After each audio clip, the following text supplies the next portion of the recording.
Krishna Mayapur Nitai Gour kitchen থেকে সবাইকে স্বাগতম। আপনাদের সাথে আছে আমি জয়প্রিয়া সখী দেবী দাসী। আবার চলে এসেছি আজকে আবার একটা রেসিপি নিয়ে। আজকে আপনাদের সাথে শেয়ার করব তরকার ডাল কিভাবে রান্না করতে হয়। এই যে দেখুন, আমি এই তরকার ডাল এখানে নিয়ে নিয়েছি আর রাতে ভিজিয়ে রেখেছি। সারা রাত্রি ভিজানোর পর এই দেখুন সব ভিজে খুব সুন্দর নরম হয়ে গেছে। একটা প্রেশার কুকারে দিয়ে দিচ্ছি, ডালটাকে দিয়ে দিচ্ছি। প্রথমে এটা ভালো করে সিদ্ধ করে নেব। এর জন্য এখানে আমি ডালের মধ্যে একটু অল্প পরিমাণে একটু লবণ দিয়ে দিচ্ছি।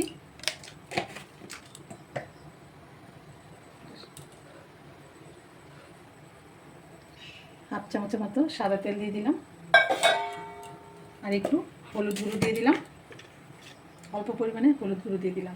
এখন আমি এটা 4-5টা সিটি দিয়ে নেব। দেখুন ডালটা সিদ্ধ হয়ে গেছে, এই যে কি সুন্দর নরম হয়েছে।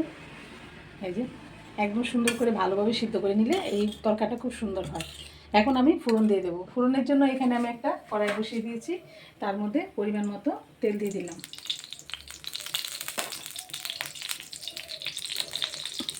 আর এখানে আমি এমনি মশলা কোনো ফোড়ন দেবো না, একটু লঙ্কা, এখানে আমি শুকনো লঙ্কা দুটো দিয়ে দিচ্ছি ফোড়নের জন্য।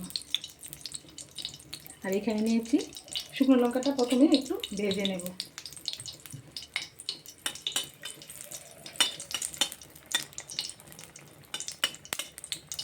আর এখানে নিয়েছি এই দেখুন আদা কুচি, লঙ্কা কুচি।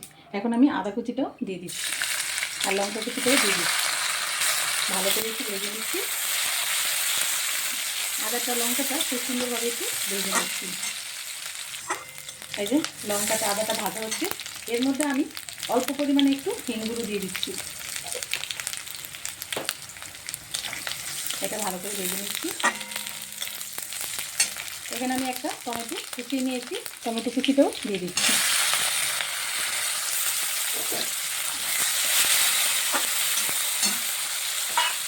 এখানে আমি স্বাদ মতো লবণ দিয়ে দিচ্ছি। প্রথম আমার একটু ডালে লবণ দেওয়া আছে আর একটু পরিমাণ মতো লবণটাও দিয়ে দিলাম।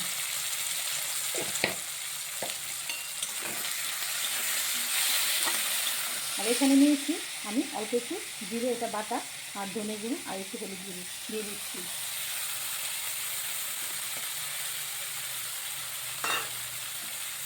ভালোভাবে কষিয়ে নিচ্ছি। টমেটোটাকে একদম জ্বালিয়ে দেবো।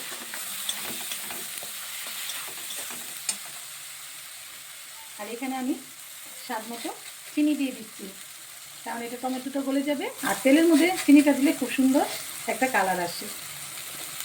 এটা এখন আমি ভালোভাবে ভেজে নিই। মশলাটা কষে গেছে, এদের তেল ছেড়ে দিয়েছে। এখন আমি ডালটা দিয়ে দেবো। আর মশলাটা সুন্দর ভাজা হলে না ডালটা পুরোটা খুব সুন্দর হয়। এখন আমি এই তরকার ডালটা দিয়ে দিচ্ছি।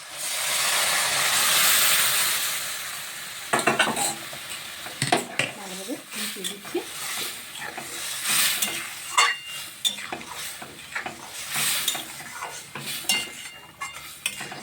এই তরকার ডালটা সিদ্ধ হয়ে গেলে বেশিক্ষণ সময় লাগে না। এই রুটির সাথে রাত্রে ভিজিয়ে রাখলে রুটির সাথে পরোটা, লুচি খুব সুন্দর এই তরকার ডালটা খেতে হয়। এরকমভাবে আপনারা রান্না করে ভগবানকে ভোগ লাগিয়ে সবাই প্রসাদ খেতে পারেন। দেখুন ভালোভাবে ফুটে গেছে, এই যে জলটা শুকিয়ে গেছে। এখন এখানে আমি একটু কসুরি মেথি পাতা নিয়েছি, কসুরি মেথি পাতাটা দিয়ে দিচ্ছি। একটু হাত দিয়ে মুঠো করে একটু ছড়িয়ে দিয়ে দিচ্ছি। কসুরি মেথি পাতাটা একটু বেশি করে দিলে খুব ভালো লাগে, সেন্টটা খুব সুন্দর আসে। আর এখন আমি একটু এখানে ধনে পাতা কুচি রেখেছি, ধনে পাতা কুচিটাও দিয়ে দিচ্ছি। ভালোভাবে মিশিয়ে নিচ্ছি। ভালোভাবে মিশিয়ে নিচ্ছি। দেখুন তরকাটা হয়ে গেছে। আর 2-3 মিনিট একটু ফুটিয়ে নেব। এখানে আমি একটা ফ্রাই প্যান বসিয়ে দিয়েছি, এর মধ্যে সাদা তেল 1 চামচের মতো দিয়ে দিলাম। তেলটা একটু গরম হতে দেব। আর এখানে আমি নিয়েছি পনির। পনিরটা একটু আমি ম্যাশ করে দিয়েছি হাত দিয়ে। এই পনিরটা আমি একটু ঝুরির মতো করে নেব, করে ভেজে এই তরকাতে দেব। একটু কড়াই একটু ফ্রাই প্যানটা গরম হতে দিচ্ছি।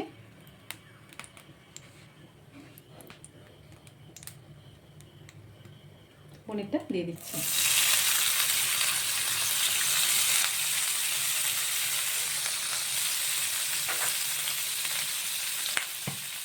এখানে স্বাদ মতো অল্প পরিমাণে একটু লবণ দিচ্ছি, যাতে করে পনিরটার মধ্যে একটু লবণ লাগে। আর একটু হলুদ গুঁড়ো দিচ্ছি,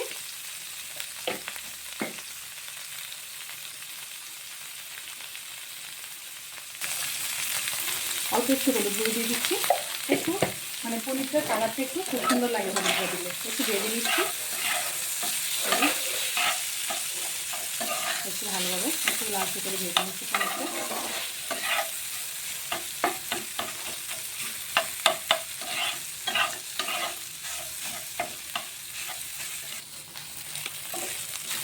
দেখুন সারা এই যে পনিরটা ভাজা হয়ে যাচ্ছে। এর মধ্যে আমি একটু ঝাল লঙ্কার গুঁড়ো দিচ্ছি, কারণ একটু লঙ্কা গুঁড়ো দিলে পনিরটা মানে টেস্ট হয় আর একটু কালারটাও সুন্দর আসে। এটা দিয়ে আমি সুন্দর করে একটু লাল লাল করে ভেজে নিচ্ছি।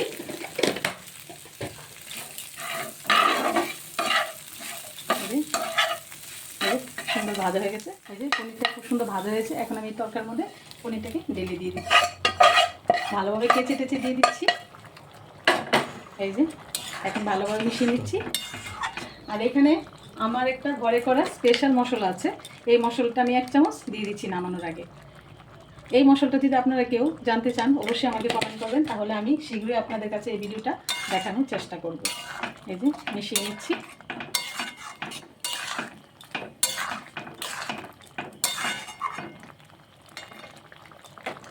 এবার নামিয়ে দেবো। নামানোর আগে এখানে আমি অল্প পরিমাণে একটু বাটার দিয়ে দিচ্ছি। হয়ে গেল তরকা। ভালো করে বাটারটাকে মিশিয়ে নিচ্ছি। এখন আমি নামিয়ে দিচ্ছি। আর আপনারা যদি চান একটু জুসি জুসি রাখতে তাও পারেন, আমি একটু শুকনো শুকনো তরকাটা পছন্দ করি। হয়ে গেছে, এখন আমি নামিয়ে দিচ্ছি।